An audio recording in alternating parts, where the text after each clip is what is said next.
Basketball court, running track बनाया जाएगा।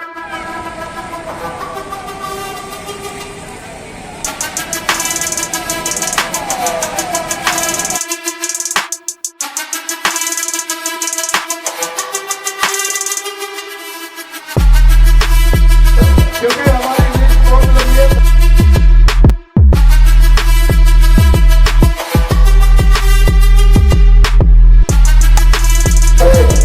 मुख्यमंत्री माननीय पुष्कर सिंह जी मैं रुड़की आसमान पर हार्दिक स्वागत करता हूँ और अभिनंदन करता हूँ। एक बार जोरदार तालियों से माननीय मुख्यमंत्री के रुड़की का स्वागत करें।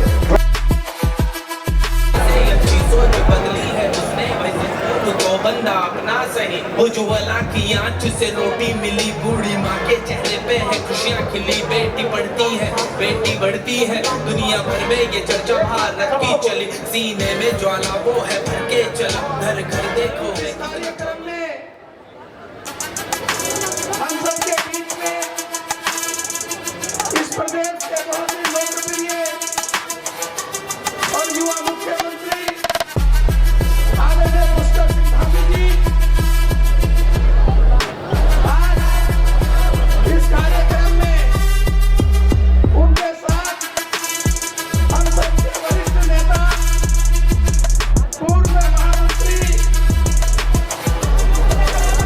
कार्यकारी अध्यक्ष, वर्तमान में राज्यसभा के सांसद आदरणीय नरेश बंसल जी, इस प्रदेश के कैबिनेट मंत्री और पूर्व में जिन्होंने संगठन के अनेक दायित्वों का निर्वहन किया, ऐसे धन सिंह रावत जी, प्रदेश के कैबिनेट मंत्री आदरणीय स्वामी अमित जी, इस शहर के बहुत ही लोकप्रिय जनप्रिय विधायक,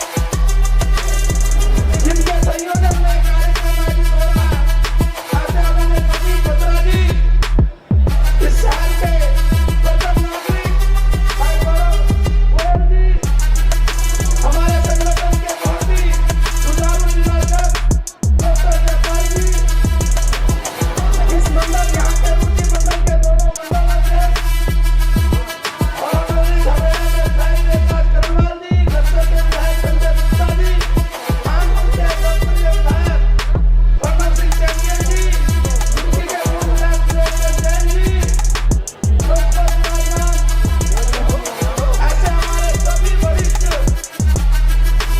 नेतागण और इस कार्यक्रम में इतनी बड़ी संख्या में उपस्थित सभी आदरणीय बंधु।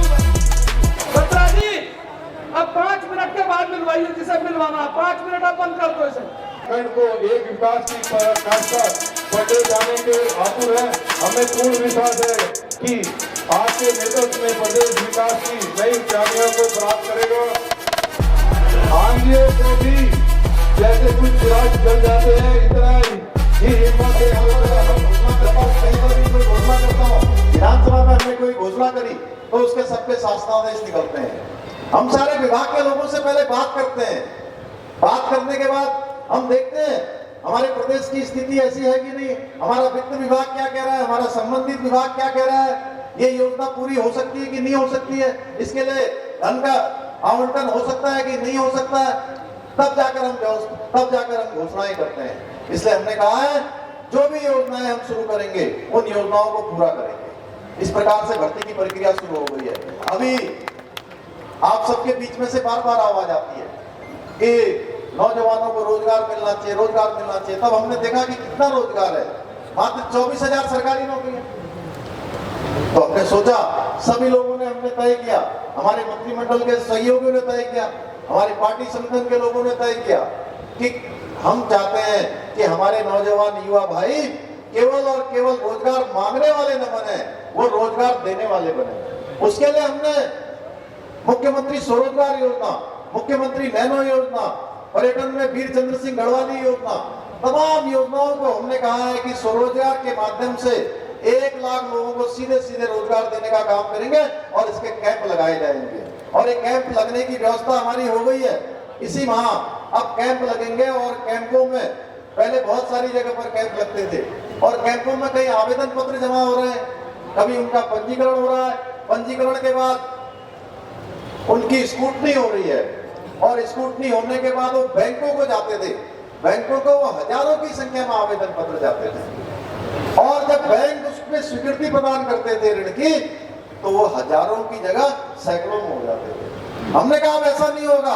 अगर हमारे कोई भी भाई अगर रोजगार करना चाहते हैं, अपना स्वरोजगार करना चाहते हैं, अपनी आजीविका करना चाहते हैं, तो उनको अब एक तो 10 जगह भागने की जरूरत नहीं पड़ेगी, एक जगह पर ही कैंप लगाए। हमारे जो राष्ट्रीय सुरक्षा सलाहकार है अजीत डोभाल जी से बात करी, पीएमओ में बात करी, सभी जगह बात करने के बाद जितने भी उत्तराखंड के लोग वहां फंसे हुए थे या देश के लोग फंसे हुए थे, उन सबको एक एक को जो है हिंदुस्तान लाया गया, एक एक को उत्तराखंड लाया गया। मैं इसके लिए भी देश के यशस्वी प्रधानमंत्री जी का धन्यवाद करना चाहता हूँ। आज हर क्षेत्र में हमारा देश आगे बढ़ रहा है, हम भी इसी नक्शे कदम पर आगे बढ़ रहे हैं। हम आने वाले समय में उत्तराखंड को यहाँ के साधु संतों के सहयोग से, यहाँ के समाज के सहयोग से, सरकार के समन्वय से इसको जो है आर्थिक क्षेत्र में ये हमारा प्रदेश आगे बढ़े, इसको जो है सांस्कृतिक और आध्यात्मिक राजधानी पूरे दुनिया की बनाना चाहते हैं। इस क्षेत्र में हम काम करना चाहते हैं। युवाओं को रोजगार के बेहतर अवसर देने के लिए बहुत सारी योजनाएं हम अपने भी चलाने वाले हैं। कोविड के दौरान जिस प्रकार से हमारी सारी व्यवस्थाएं चरमरा गई है, अभी चूंकि चारधाम यात्रा चलती है ऊपर, लेकिन चारधाम यात्रा वहां नहीं चल रही है, तो उसके कारण से प्रभाव यहाँ भी पड़ रहा है। उसका प्रभाव हर क्षेत्र में, रुड़की में भी है, हरिद्वार में भी है, उधम सिंह नगर में भी है, देहरादून में भी है। यात्रा वहां चलती है, लेकिन यहीं से सारा व्यवस्थाएं एक दूसरे से जुड़ी हुई है।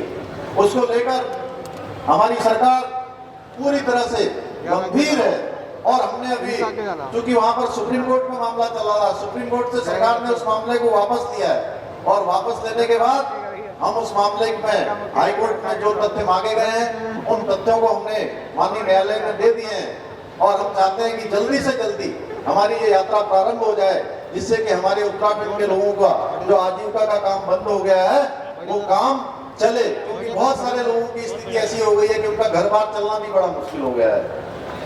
महिला सशक्तिकरण के क्षेत्र में भी बहुत सारे काम हम लोग कर रहे हैं। अभी कोरोना महामारी के दौरान जो बच्चे हमारे अनाथ हो गए हैं, जिन बच्चों के माँ पिता में से कोई कमाने वाला घर का सदस्य चला गया है, उन बच्चों की देखभाल करने के लिए सरकार ने वात्सल्य योजना चलाई है, और इस वात्सल्य योजना के तहत उन बच्चों के भरण पोषण के लिए एक 3,000 रुपए की धनराशि हमने निर्धारित किया। आगे पढ़ने के लिए उन बच्चों के लिए जो व्यवस्थाएं होगी वो सरकार की तरफ से की जाएगी। उनको 5% का क्षैतिज आरक्षण की भी हमने व्यवस्था करी है। बहुत सारे ऐसे काम हमारी सरकार चला रही है। मैं आज के अवसर पर, चूंकि माननीय विधायक जी ने बहुत सारी यहाँ पर बातों के लिए मुझे कहा है कि आप ये घोषणा कर दीजिए। मैंने पहले ही कहा है कि हम जो भी घोषणाएं करेंगे वो सारी की सारी घोषणाएं हमारी धरातल पर उतरेंगी, उनके शासनादेश निकलेंगे। तो मैं विधायक जी लगातार आपके लिए वैसे काम करते ही रहते हैं, लगातार ये विधानसभा में भी बोलते हैं, विधानसभा के बाहर भी बोलते हैं, और जब मिलते हैं तो रुड़की के 10-15 पत्र इनके हाथ में होते हैं, कहते हैं ये योजना बना दीजिए, ये योजना स्वीकृत कर दीजिए।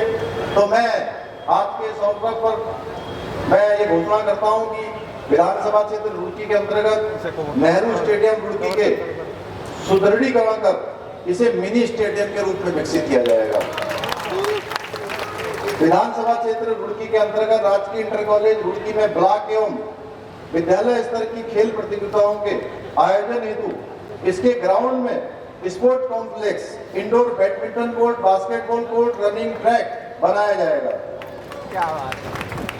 विधानसभा क्षेत्र रुड़की में उत्तराखंड जल संस्थान रुड़की सीवरेज योजना के अंतर्गत रख रखाव एवं अनुरक्षण कार्य हेतु इसके लिए धनराशि प्रदान की जाएगी। होता है उसकी जो सेट होता है, जो गेट होता है, जो नेट, और बिना योग्यता के कम से कम है भारत सरकार के जो नॉर्म्स है जिसके वही नॉर्म्स से नौकरी लगता है। और मैं कह सकता हूँ जितनी पारदर्शिता नीति हमारी सरकार ने, आपके सरकार ने, कांग्रेस लगातार इस मुद्दे का सवाल उठाती है। कांग्रेस के पास कोई करना नहीं है। अगर कांग्रेस एक चीज साबित कर दे तो मैं जांच करने की